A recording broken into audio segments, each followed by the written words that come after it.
Welcome back to Wrestling with Ski. Hopefully, you guys enjoyed your week so far. It wasn't too chaotic. I mean, I saw I know my family got snow and stuff up in PA. There's all kinds of weird weather going on, but hopefully, you got to enjoy it.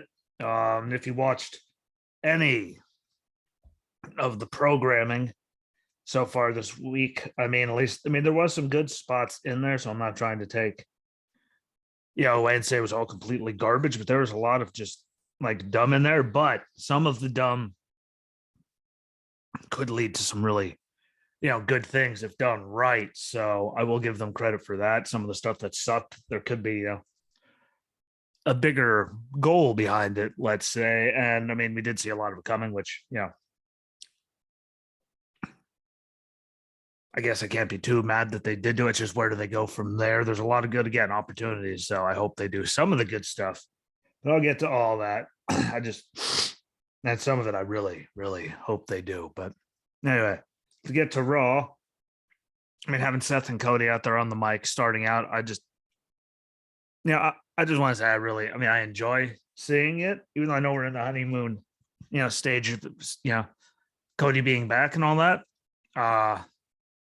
It had nothing to do with that. I just remember where he was, just on the mic altogether when he first, left the company, and to see him come back after all these years and be able to sit there and actually hold his own for the most part, that's really good. I mean, because again, look how many people leave, and especially at the age he was at, and get disenfranchised, disillusioned, and everything, just leave the business altogether or get bitter and they don't make themselves, any better. And I mean, he's in better shape. He's better on the mic. He's putting on better, matches. I mean, just look at him and Seth at Mania. I don't like that they keep saying it was a shocking return, but I mean, there were Cody chants for like over a month, but that's besides the point. So I was okay with them starting off the show with them talking again, just because they both can. Look how far he's come. You can tell me all kinds of things you want. Sorry for the chair, about how I, support him and all that. And suckling on anything you say whatever you want, but where he was, I'm enjoying seeing him come in there and be able to do everything that he's doing and doing it well, again, just because of the actual growth. And you guys, anyone out there that actually pays attention to the world of wrestling really can't deny that a lot of those people, get disillusioned and bitter, and they, don't come back. They don't get anywhere. They don't get a chance to come back because they talk so much, and they just quit wrestling. A lot of them. That's probably why I like it, just because he went out there and he did improve. And now look at him compared to where he was when he left, money wise, everything. So good on him. And I'm okay with him doing it again. Him and Seth, we know they're going to put on a good match, set up a match for the main event later. Seth's choosing. It was one of those, like, it's probably going to be, this guy. It'd be great if it was just an, oh my God, I didn't see that coming kind of thing. But we all figured who it would be. We all ended up being right. But still a good match later. Rhea and Liv lost the women's tag title match. And shockingly, I know no one saw this coming, Rhea attacked Liv after the match. Shocker. Again, who didn't see that coming? I mean, I'm pretty sure we all said that. As soon as they lose the title shot and they're not in it anymore, she's going to turn on her. And with the way they've been doing everything with her, I think it was a good move for her to have, Nikki turn on her, have her lose the title, have all of that. I think it was a good move. So I'm not, totally upset about that. Continuously having her different tag teams, different people, like every 5 seconds, was just weird. I think she's better than that. So I think this was, the right move for them to make on Raw. So I'm not complaining because we all saw it coming. It was one of those things we all saw coming, but it had to happen. Because since that WrestleMania loss, since she won, she lost the title after WrestleMania. Let's go there. I mean, what has she really done? I mean, she hasn't been in the title picture really. She's had some random tag teams, and that's good and all. But at least I think she's a better talent than that. I think a lot of people think she's a better talent than that. I think I've been saying she was going to attack her. I thought they were going to lose WrestleMania, and they're going to do the attack sooner. So I just knew they weren't giving them the titles. Hoping, but I figured they weren't. And then I thought they were having their match that night. They lost. You know, she got like it was just forever ago. But putting her with Edge, just think about it. I mean, between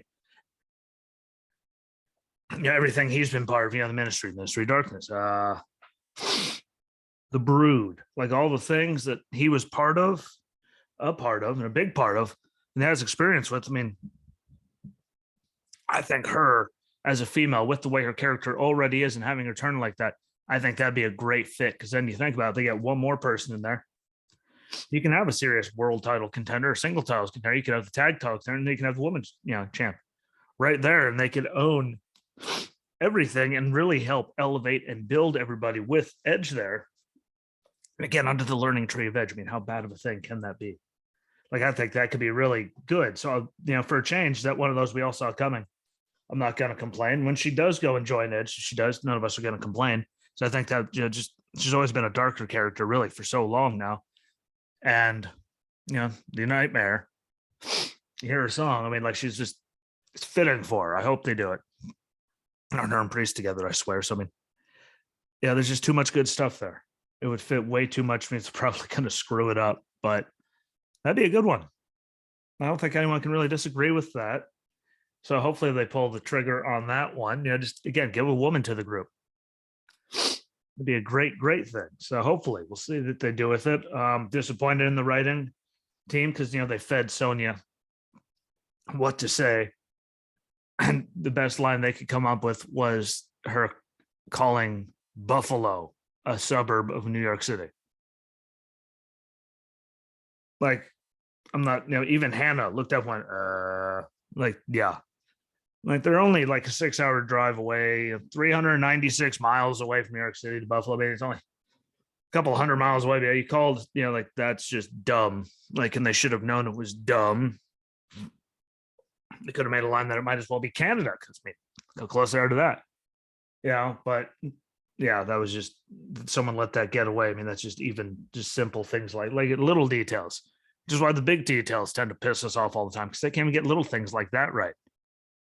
And I know, it's just a little what that just called her a suburb of New York City, but it's just so dumb to do it because it was so much easier to not have something that idiotic in there that the whole world can go. No, they're not even close. Yeah, again, little things, but a lot of little things add up, make a big catastrophic problem. So, that I feel bad for Veer. And Drew told me, well, it's because they're trying to build him. It's like, yeah, that makes sense. If he got drafted and then they put him on there, and he was just going through people like Dominic and whatever that guy was, that guy's name, Jeff Brooks. Well, when you tell us he's coming literally every week for 7 months, he becomes a running punchline. Memes everywhere of coming soon.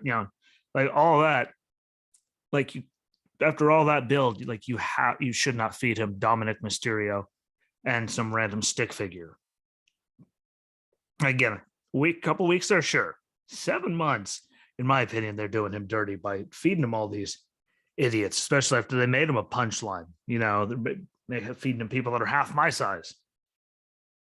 And I'm not saying, and I'm not the biggest thing in the world. So that's just, I don't like it. You guys, anyone listening, you could say you like it, and everyone has their own opinion. Again, you actually can physically like it. Who am I to tell you what you're not, what you can and can't like? But I think they're doing them dirty just for after that many months of coming to Raw to feed them a bunch of idiots. It doesn't help anything. It just makes us look like we were waiting that long. Like now he's beating nobody's. Like, well, we could have kept waiting because this isn't doing anything for anyone. We get it. You built him for that long to be this coming soon. This is, all the vignettes they showed him just mauling people in the ring. Like after that, you should have had him maul someone that actually mattered, not just, Dominic Mysterio, who no one cares about, and some random dude, just me. I love that the line for Elias was who wants to walk with Elias, and now the line for Ezekiel is who wants to hear Zeke speak. Sadly, there's just probably this big meeting where they all sat there and tried to figure out what to say, or maybe that's how they figured out like the name altogether. Who damn knows? But let's see where that, whatever that is, keeps going. I don't know, but good for him. Who wants? And everyone lost their mind to hear Zeke speak. That's amazing. There's a great match happened between the Street Profits and RK Bro. The Street Profits stealing it. I think it was Montez was on the apron and waved for the people to, coming to come there. They turn on the Usos music. Gabriel gets distracted. They end up losing because of that distraction. And the Usos were never there.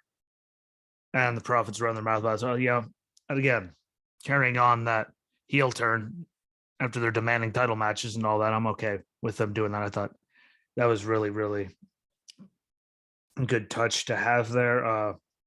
Edge and Priest cutting a promo in the lights and describing everything. Then they attack AJ later. Again, carry on with it and see it. They're going to keep the momentum going with it all. So, we see where I think, still that, Rhea's going to be there soon. And after this next match that happened after that, I think, Finn, like there's a lot of people talking about him, Finn joining up as the Demon after he lost the title to Theory on Raw. But I mean, I'm pretty sure WWE killed the Demon when he went through all of that against Roman in that match, and the turnbuckle broke and he fell, and that's how he got pinned, which is just dumb, really, really dumb. But Finn, in some aspect, doing it there, because at least then they'd be using him in some kind of actual fashion because he's with Edge, so he's going to get used. And I still think it's dumb that they have Theory lose to Pat McAfee at WrestleMania, who Vince then turns around and beats, and then he gets a title shot and wins the U.S. title against Finn, who I just, you see all the people saying, well, if you didn't get hurt, well, I mean, he got the U.S. title, the Universal title when he was hurt, because Seth threw him wrong, way short, and, his shoulder and all that happened. Like, that wasn't on him. Pretty much everyone would have taken that. And, the way he threw him and where he landed, like, that wasn't going to end well.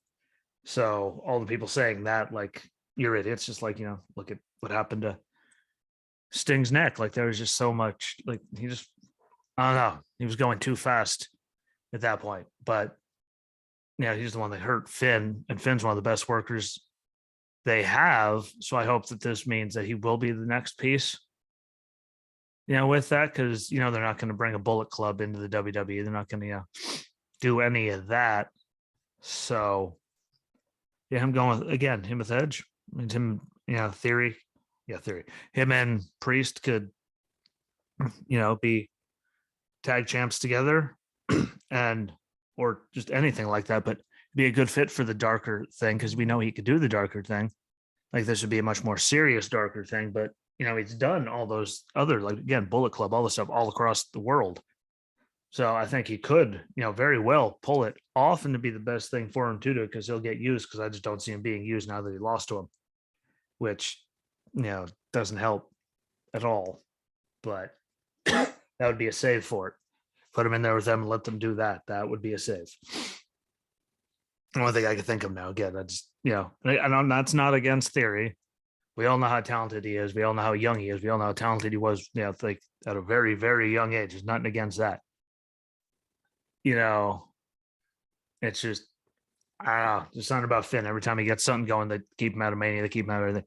He doesn't have a match for forever, and then he loses to a guy that just lost at WrestleMania to an announcer. So it makes even worse sense for him to be in the title picture after that. But that's me thinking too hard, or maybe that's just me thinking like all the rest of the fans going, like, it just doesn't make sense, like, at all. Like, do something that makes sense. Just one or two things, because there's so much that doesn't, and it's just so dumb. When we speak of dumb, all I'm going to say about that double commitment thing was Hannah even looked up and said it was worse than an 8th grade talent show, like rehearsing, people rehearsing the show, trying to figure it out, what they were doing. Like, it was that dumb that she couldn't, like, look away. It was like car accident level bad. And she just kept getting it, just dragging out how bad it was by describing it even worse every single time. Like, that was disgusting. Whoever, like, that was just, let's never, ever do that again, because that completely sucked. And again, the main event, we all knew Seth was going to pick Kevin Owens after a great match that they had going. I mean, him and, again, Cody's way better in the ring than he was then. They're giving him the opportunity to be a big star. How long does it last? Who knows? But the money they're paying him, I'm pretty sure they're going to. And I think he's already with everything he's done. But him and, KO put on a hell of a match. And again, look, it's KO. Look how many great matches he puts on, no matter who it is. So, you might not like the character or anything, but you go back and look at almost all of his matches, his stuff with Roman, like he puts on good matches. So him and Cody tore it down, but he walked out, told him to fight his own match. Yeah, so Cody won by count out. Seth attacked afterwards. Shocker, who didn't see it coming. I'm looking forward to the rematch though, because again, it was such a great match at Mania. Can they top it? I don't know.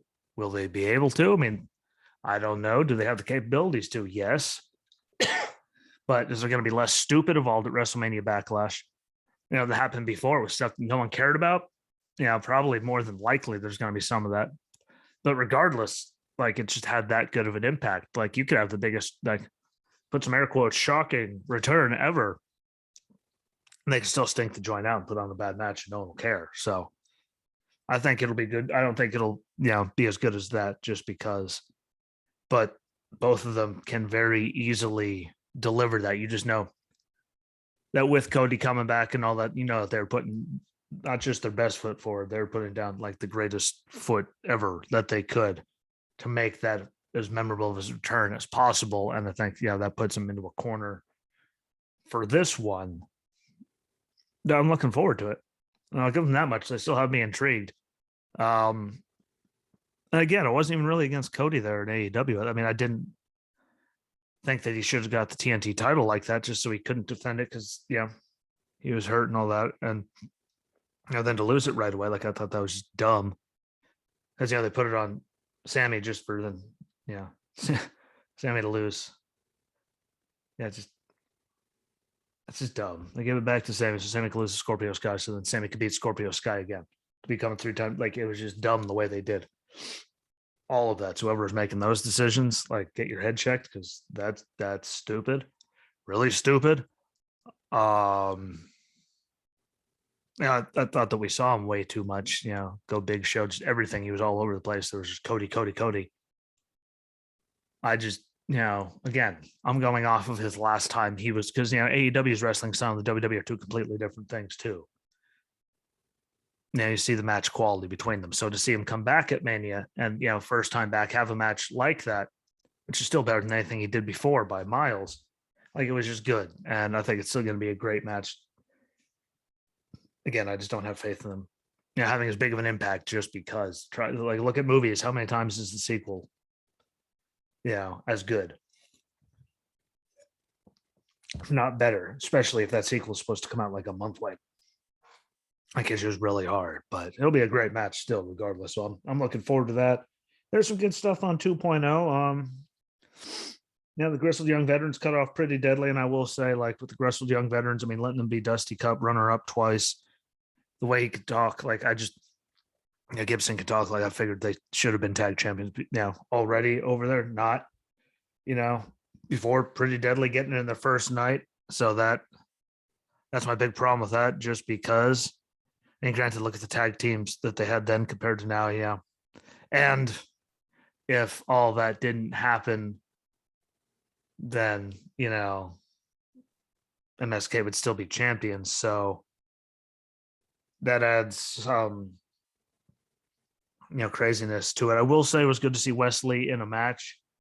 I mean, he lost, but he still looked good. We know he can go. I hope they find something to go with him, somewhere for him to go, because I think he could be good in North American title picture. But you're gonna have to build him up with a lot of singles matches, just because obviously there's 2 unit tag match, so you get breathers, you get all that, and he really hasn't done it in the machine that is there. The WWE as a whole. So I think they'll have somewhere to fit him, and it was good to see him because I know one of the biggest things we all want is what are they going to do with him now, and he's super talented enough, which is why I think saved him. That they were both talented. I actually like Wes better than the other one. So it's good to see that. Sorry for the chair again. I know every week keeps creaking, but no matter what I do to it. But anyway, it was good to see him have a match. So I'm just gonna say that. And again, this whole tag team thing wouldn't be happening if they didn't have to fire the other guy. So hopefully they keep using him because again, he was so talented. I'd hate to see him get fired because of that when he is so talented. But you never know. We've seen them do dumber things, but I think he could fit in somewhere if they just give him the time to develop as a singles guy again, because he's in MSK that whole time. So it does take a while to, suddenly have to go to the pace of a solo guy who doesn't get to, take a break every couple minutes or so. So we'll see where they go with it. But again, it was good to see him at least be in the show. Tiffany Stratton defeated Saray.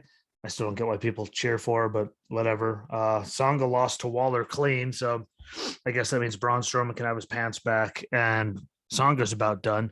Have him lose, being that big and a monster they portrayed him to be, to have him lose in Strowman's old pants and losing to Waller clean. I'm pretty sure that means he's just about done.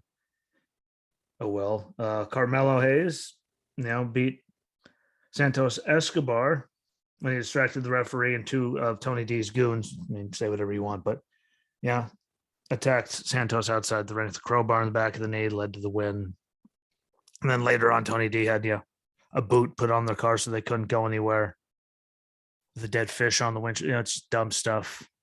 The stereotypical, gangster stuff. That I keep saying I don't like it because of that. But when they do finally lock horns, it's going to be phenomenal. So, because again, Tony D, a lot of the stuff he does in the ring, I like. It's just the character is just a ripoff of just so many bad things. It's just, but again, like I thought they were trying to be, less idiotic, and now it's almost all character, like characters like that again, like before the Attitude Era and stuff. It's just, to me, it's just dumb. Natty defeated Tatum Paxley, and I have nothing impressive to say besides that. Nikita Lyons stepped up to Natty. And after she's done with, Lash Legends next week, she's on to her. I think that'll be very intriguing match, a very good one between the two of them. And we'll really see. I mean, all the hype around Nikita Lyons and everything that everyone says on the internet, you see them all over the place, no matter who you are. You see the pictures, boom, you go on it and see all the stuff people talk about. Yeah, she did look better last time we saw her, but we'll really know how good she is going against, Natty. And I think Natty down there will really show what they have with everybody there, because again, it is Natty. I mean, the best of all time. I mean, she's been there for a million years, and they give her all the faith in the world to train all of her replacements. So, I mean, she's perfect just for this. Sometimes being condescending with it, like, look at all the people she has trained. They have the faith in her to keep her there, to keep her training all these people because she's that good. So you can't say she's that, that she's terrible or anything, because obviously she isn't. She wouldn't still be there if she wasn't. But, excuse me, I wasn't impressed with Tatum Paxley, and I think her and Nikita Lyons will be intriguing, to say the least, because, again, we will know what Nikita Lyons really has, depending on how that match with Natty goes, because the match isn't good. I mean, especially down there, it's not Natty's fault. Because, again, look how many people she's, trained. It's not on her if it sucks, so I'm excited about that. And Roxanne Perez defeated JC Jane in her debut. And they kept on with that, Wendy Chu distracting Toxic Attraction. This time she jumped up on the Jumbotron and was, destroying the Toxic Lounge. So it distracted and got, Perez the win. Again, I didn't like the Super Soakers. Didn't like, they got the drinks in the face. I think it's all stupid. It's all juvenile and really stupid. They could be doing it so much, better. Granted, with her character, it all makes sense. But I don't like that all that much either. Again, when she's in the ring, she's talented, more talented than a lot of people you see on TV in there. So I'm not taking that away from her, because that hurts my head as much as Gacy. I will say, at least the mind games and everything that they, that they had him do with Breaker. There was some good stuff in there. I thought the dumb music and all that stuff was way too corny and stupid, but and we'll see what they do with it. I don't think they're gonna have Gacy be the guy. They better not have Gacy be the guy. Like, he absolutely, like, there's people that just don't entertain me. Like, he just straight up pisses me off. He legit makes me want to turn it off. So, like, I don't. But again, at least there was some different stuff they did with that they go a little too Hollywood with music and all. Yeah, they did. But the ending was different for that. I got to see Wes Lee, do his own thing after, having to drop the belt, which was good still. They showed more deception, I'm pretty sure, between Roddy and Bivens. That didn't look like a good conversation. So there's that. They continued the Tony D and Santos Escobar story, which again is a good thing. Let's see, Nikita Lyons step up to Natty. So, I mean, again, there was some good stuff in there. There's just a bunch of dumb stuff that I didn't even mention. If you looked at this right here, there's stuff I mentioned that I didn't even write down, just to make sure that, no one's like, hey, you didn't mention that. like, because there was a lot of bad, but again, there's some good in there. So again, extending stories, doing different stuff. I mean, at least trying different stuff, even if it sucks. I do give them credit for going there, but there's some people that I definitely feel bad for in all of it. And some really just like who came up with that stuff. But on to Dynamite, which I thought won for a couple weeks there. And pretty sure it was close. This time I'll put it still at number one compared to the other two. It's because Raw had so much dumb stuff. NXT was definitely number two so far for the weekday, 2.0, with how much trash I talk about it. But starting out with Punk defeating Dustin Rhodes, and yes, I still call him Goldie all the time, but look how long he was Gold Dust in my life. When he was with Booker T, like all that stuff. I can't help myself. So judge me, but he's probably still going to get called Goldie a lot. But he had a good looking Code Red. Him hit, that pile driver that he gave to Punk after he hit him with the crossroads before Punk kicked out looked good. Figure four in there that got reversed. Like there was a lot of good stuff in there. He could still like go. Is he at where he was, forever ago? No, but can he still do it very competently and put together good matches? Yes. So good on him for that, to stare down with Punk and Cowboy later. I mean, I'm sure they're still going to have Cowboy win and not put the title on Punk. I mean, wouldn't that be a shocker, though? Have him go in there, be the champion, just, even if Cowboy goes and beats him right away. For it again, who knows? But, that's at least coming. So the Adam Cole part is finally done. Blackpool Combat Club defeated Lee Moriarty, Dante Martin, and Brock Anderson. I don't get why they brought Dante's brother back if he's already gone. Maybe he got hurt and I missed it, but, it's all that. Wardlow defeated the Butcher after, we got to hear MJF run his suck all about him, which is getting, stale because it's literally the same lines over and over again now. Which, how good they're doing, them breaking apart and all of this just to keep leveling it up. Like, I never thought that it would be MJF's mouth that would go stale and not add any more to it. But to me, it really is. It's not getting anything. He literally just kept repeating the same lines over and over again. So hopefully the talking gets better, but the way they're building all of it for him to be a big star, like they've been doing it good, the breaking apart of them, all of this, just get him getting inching his way closer to him every week. Like I dig that. So, he had 4 power bombs on the Butcher, got the win, cuffed him back up and left. Like there was good stuff there. Kyle O'Reilly defeated Jungle Boy, Owen Hart qualifier match. The highlight of Britt Baker in her hometown of Pittsburgh. So good to see her again. Defeating Danielle Camella was seeing Najee Harris and Pat Fryermuth of the Steelers, aka the running back and tight end, like was seeing them come down to the ring if they're in the ring after. Guess what?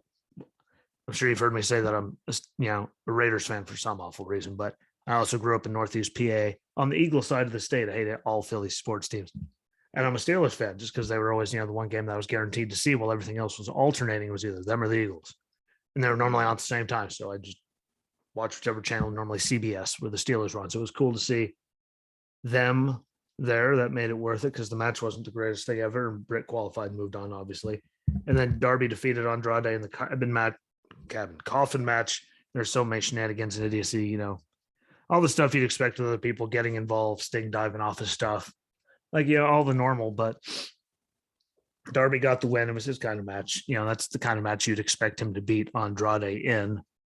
And didn't completely disappoint. Again, had all the stuff you'd expect. So we'll see where that, really goes. And again, there's idiocy, Cutler and people talking and all that. But again, the Blackpool Combat Club, match was good. Punk and Dustin was good. Kyle and Jungle Boy, still a good match. Darby and Andrade, even with the idiocy, it had its moments where it was, so I still want to put it, it's definitely ahead of Raw. Doesn't take much to be ahead of Raw. Me right here, if people knew I was doing this would probably get more views than Raw.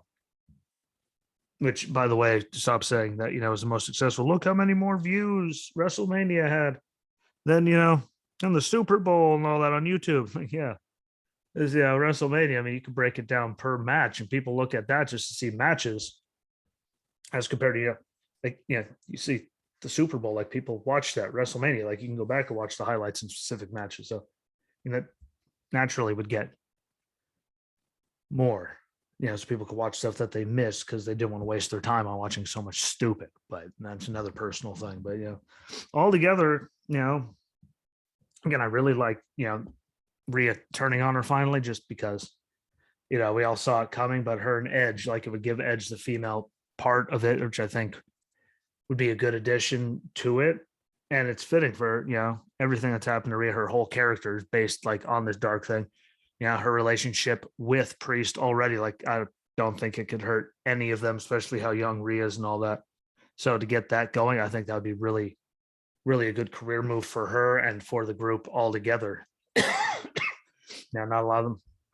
Rhea had a lot of females, so not too many that had a female's character already fit that they didn't really have to change anything. So hopefully they'll do that. We'll see where it goes. I still feel bad for Veer again. If it was like a couple week build and he was out there mauling people the size of Dominic Mysterio, or was like a Jeff Brooks, I believe Jeff Brooks, mauling someone that size, like, that's okay. But after 7 months of saying he's coming and showing videos of him mauling people way bigger than that, like, they should have someone doing something different. And you're not going to change my mind on that. Pretty sure most people should agree with that. Again, should. Everyone has their own opinion. I'm not going to try to tell you that yours, is wrong, or change your, if I change your mind with my words, whatever. But I think just because it was that long, but he's coming every week, that, feeding him popsicle sticks is just dumb. It just doesn't work for me after all that. Finn losing to Theory is dumb. Hopefully he goes with Edge again. That'd be a great, piece right there, just to fit it all together and close it off. Like, that could be a good stable that could literally run roughshod over everything, which now, as he says, he's almost done. I mean, it'd be good to see them all have championships and him having matches with all of them, just to give them little tidbits. Because, no matter how long they've been around, everyone still knows something more than you. Like, we were in the Marine Corps, even the Sergeant Major of the Marine Corps is a boot to someone. If you get it, if you're ever in, like, you get it, you get it. If you don't, you don't. But they could always teach each other all kinds of things, and it would get them all utilized and, properly utilized, because they'd be having matches because of him, or be involved in those matches. It means, look at Jey Uso for the longest time. He was nothing but Roman's bitch. Look at, like, everything he was still doing and still there all the time. And it got him more notoriety. So these guys actually being there and having matches and being attacked, like, that could be really good. So I enjoy that. Punk and Cowboy will be interesting. I'm sure there's going to be some kind of bloodbath match because they just can't help themselves. But at least Adam Cole's out of the way. That's all I care about. Danhausen and Hook. As he said, he wants a match with Hook. Like, we all know he's going to get mauled by Hook. So, it's going to be his first in ring, whatever. But there's that. And then the big, event. The big announcement for Tony Khan. He loves to have big announcements, but AEW, New Japan Pro Wrestling, working together, having the Forbidden Door pay-per-view event. I think that's going to be really, really cool and really, really good for the business, for them to all be able to do that.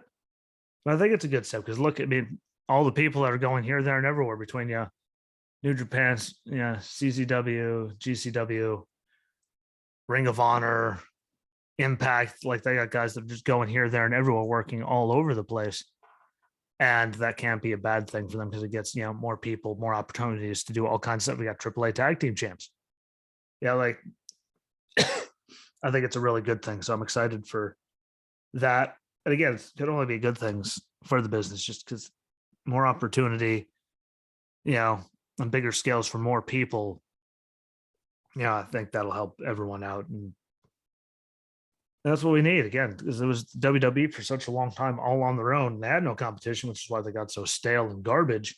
So, doing big things like this, they might not be to that level yet, but getting, more exposure for people to all this stuff, I think is only good for the business, because then, it gets more people noticed, which means then other people actually have to start stepping up their game. And I think it couldn't hurt anything. So, you can go in the comments and, tell me what you think about that. And again, I post the stuff on Facebook. So if you listen to it somewhere else, you can go find it. A link to it on any of it on Facebook, and tell me what you think of the video on YouTube or Rumble or anything. But I think that's a good thing for the business, and a good way to end this, episode off. That, because again, that can only be a good thing. So thanks for watching. Thank you for listening. Don't forget to like, share, comment, and repeat on all videos and audio. Because again, if you're listening to it, like Apple Podcasts, Google Podcasts, Spotify, one of them, you could still go on the Facebook page and find it and write your comment under there, or find the video on YouTube or Rumble if you subscribe to those channels, and find the video. You hit like, you can comment on it. That also really helps in the YouTube world of algorithms and all that. So that would be a great thing too, whichever you prefer doing. But follow along on as many as you can, because it helps it grow. And I'd like to get this thing, boom shakalaka and really going, because I think I do a good job. Yeah, minus a hack here or there, my ridiculously creaky chair. Like, I think I do a good job bringing out my own personal different perspective on it. But yeah, do all that, tell people about it, get it out there. And if you ever want to come on again, comment on one of the links to something and let me know, because I have no problem. Zoom is free. We can sit down, talk wrestling damn near whenever you want. There's a few occasions where I'm scheduled to do something way too early in the morning, but always got time to do it. So let me know. Enjoy the rest of your day. We'll see what they bring to us. Tomorrow night, hopefully it doesn't completely suck, but we shall see. And my expectations are extremely low per the usual. So enjoy yourselves. I will be back on Monday. So have a good weekend. Don't forget, exactly what the screen says. And if you can't see it, like, share, comment, repeat on everything, especially share it out. And until Monday, my friends, peace.